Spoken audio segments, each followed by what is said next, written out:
Disclaimer, এই ভিডিওতে বলা কাহিনী বিভিন্ন সূত্র থেকে সংগ্রহ করা হয়েছে এবং এটি স্থানীয় লোককথা ও প্রচলিত গল্পের উপর ভিত্তি করে তৈরি। আমরা এর সত্যতা যাচাই করিনি। দর্শকরা অনুগ্রহ করে এটি বিনোদন হিসেবে উপভোগ করুন। বড় শহরের না কিছু নিজস্ব চরিত্র থাকে। একদম। দিনের বেলা সেগুলোর একরূপ, আর রাতের বেলা সম্পূর্ণ অন্যরূপ। যেমন ধরুন কলকাতার শিয়ালদাহ স্টেশন। হ্যাঁ, শিয়ালদাহ স্টেশনের কথা ভাবলেই তো চোখের সামনে মানুষের একটা বিশাল সমুদ্র ভেসে ওঠে। ঠিক, একটা অবিরাম কোলাহল, ট্রেনের হুইসেল, হাজার হাজার ব্যস্ত মানুষের ছুটে চলা। আর চারপাশের এই ভিড়টা না আমাদের এক ধরনের নিরাপত্তার অনুভূতি দেয়। আমরা ভাবি এত মানুষের মাঝে আমরা বেশ সুরক্ষিত। একদম তাই।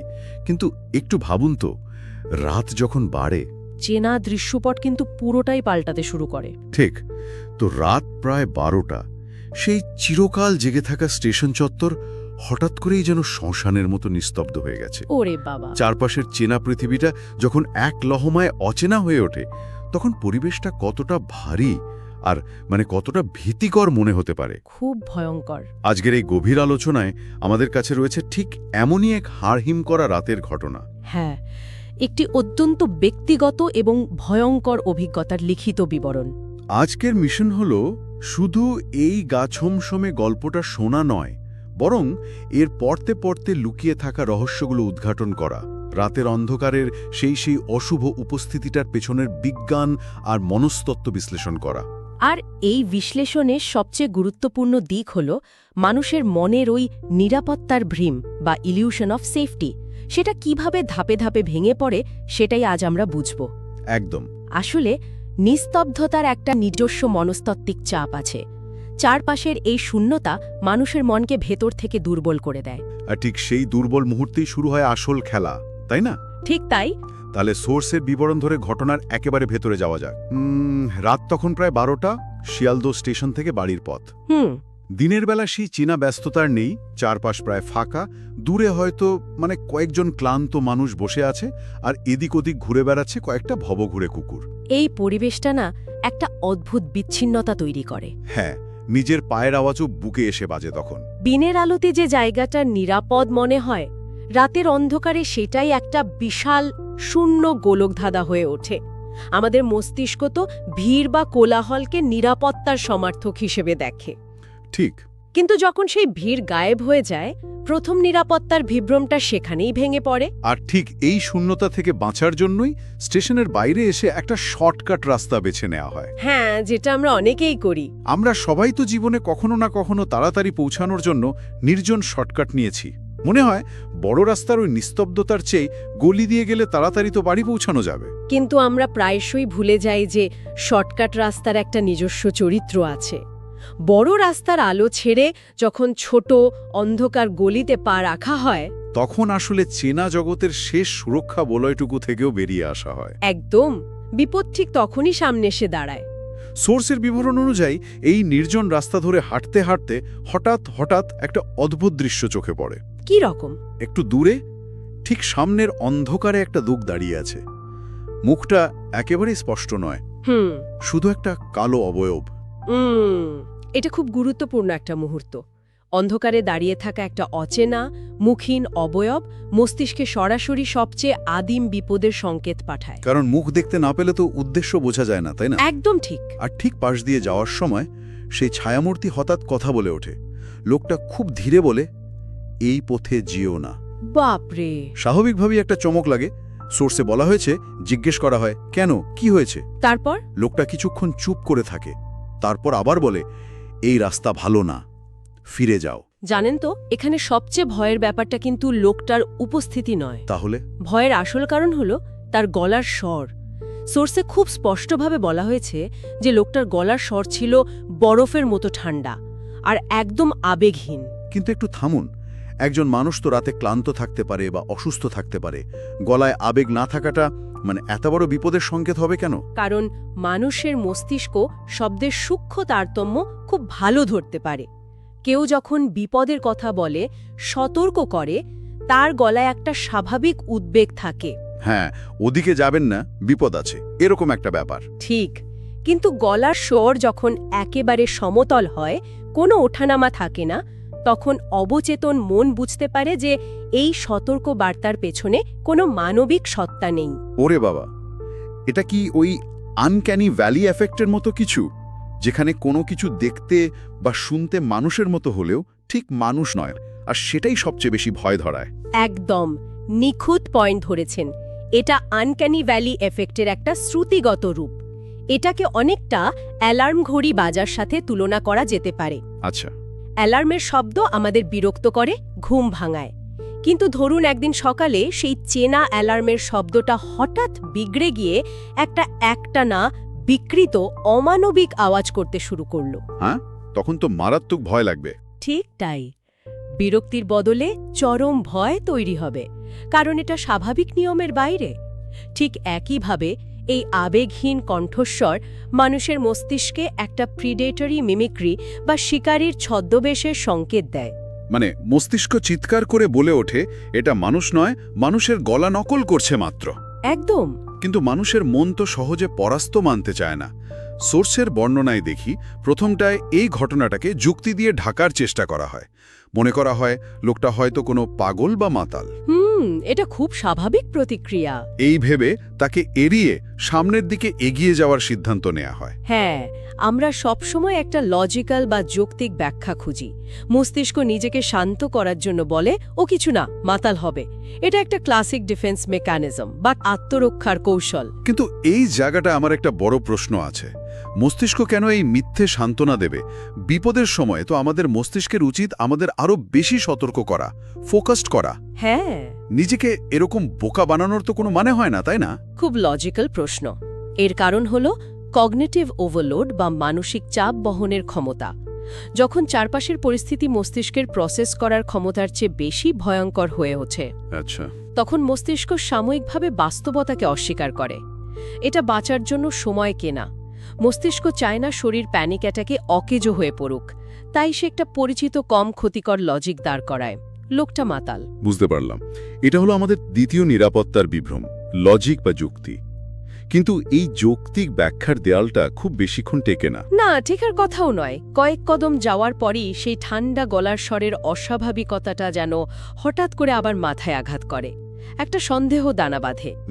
আর সেই সন্দেহের বশবর্তী হয়েই যখন পেছনে ঘুরে তাকানো হয়, তখন কি দেখা যায়? কেউ নেই। কেউ নেই। একদম কেউ নেই। রাস্তা পুরো ফাঁকা।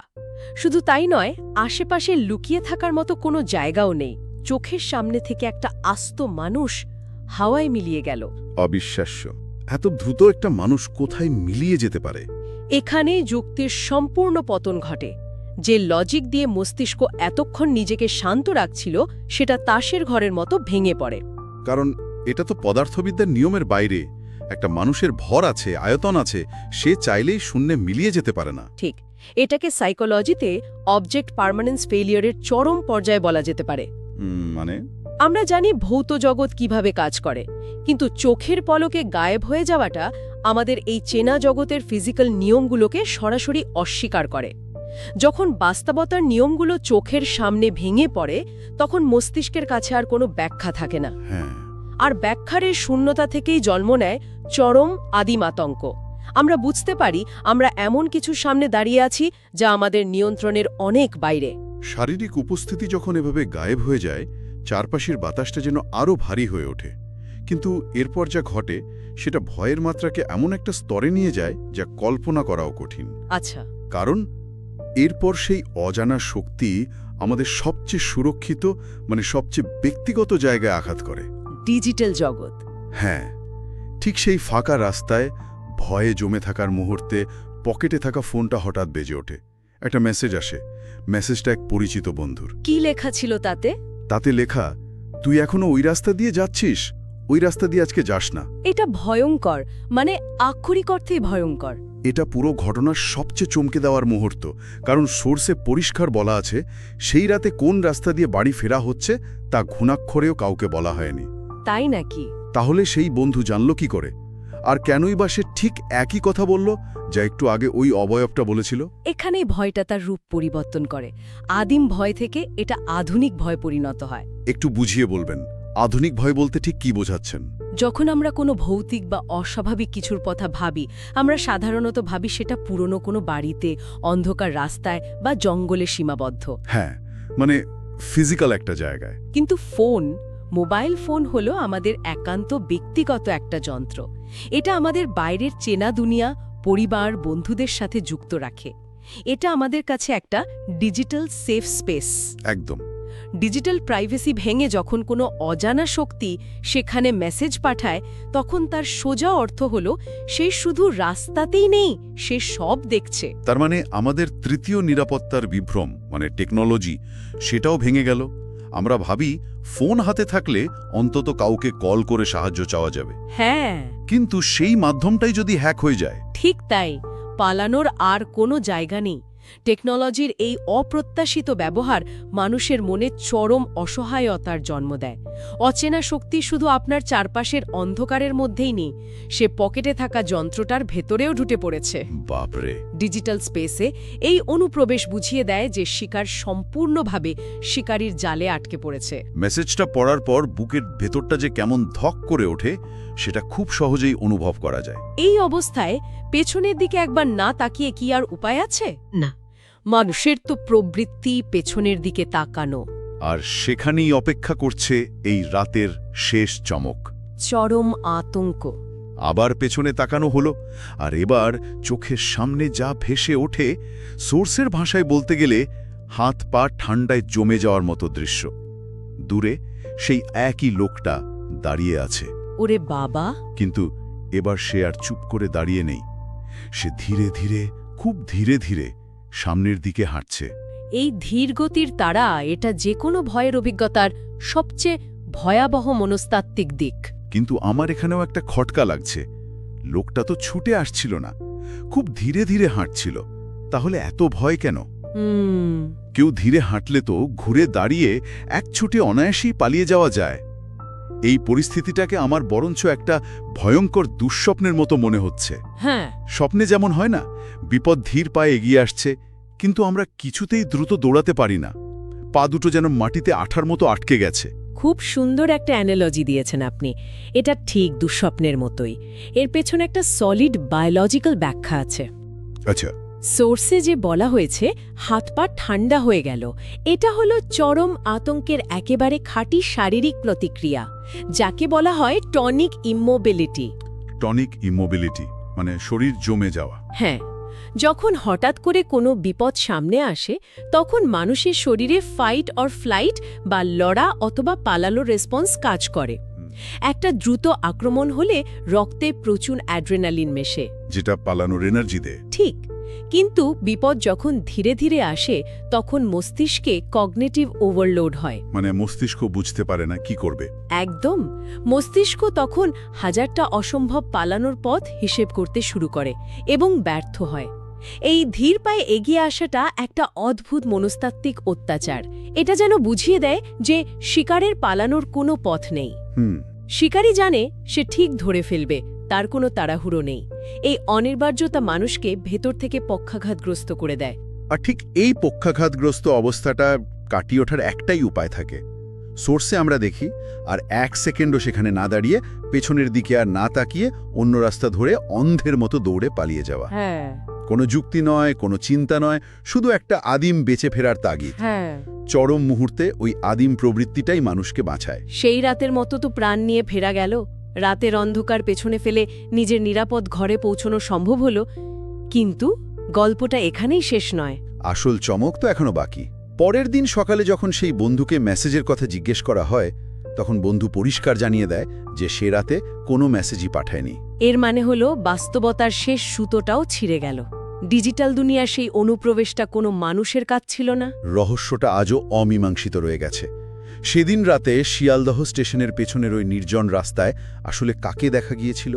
কে ছিল এই অবয়ব, আর সে কেন বাধা দিচ্ছিল? এই ধরনের ঘটনাগুলো আমাদের চারপাশের জগৎ সম্পর্কে আমাদের ধারণাকে চিরকালের জন্য বদলে দেয়। সত্যি কথা বলতে কি, এই ঘটনাটা গভীরভাবে বিশ্লেষণ করার পর রাতের বেলা নির্জন রাস্তায় হাঁটার কথা ভাবলেই বুকের রক্ত হিম হয়ে আসে। একদম। আমাদের চারপাশের এই পরিচিত রাস্তাগুলো, মানে রোজকার চেনা অলিগলিগুলো, রাতের অন্ধকারে কতটা অচেনা, কতটা ভয়ঙ্কর হয়ে উঠতে পারে তা ভেবে দেখার মতো। ভিড়, লজিক, টেকনোলজি, আমাদের নিরাপত্তার এই সমস্ত বিভ্রমগুলো কিভাবে এক মুহূর্তে ভেঙে গুড়িয়ে যেতে পারে, এই সোর্সটি তার একটা ভয়ঙ্কর প্রমাণ। আর সবচেয়ে চিন্তার বিষয় হলো এই অজানা বিপদের কোনো নির্দিষ্ট সীমানা নেই। সে শুধু ইট পাথরের রাস্তায় নয়, অদৃশ্য সিগন্যালের তরঙ্গেও ঘোরাফেরা করতে পারে। এখানেই একটা শেষ উস্কানিমূলক প্রশ্ন রেখে আজকের এই গভীর আলোচনা শেষ করতে চাই। বলুন। একটু ভাবুন তো, যদি বন্ধু সেই মেসেজটা সত্যি না পাঠিয়ে থাকে, তবে কে পাঠিয়েছিল?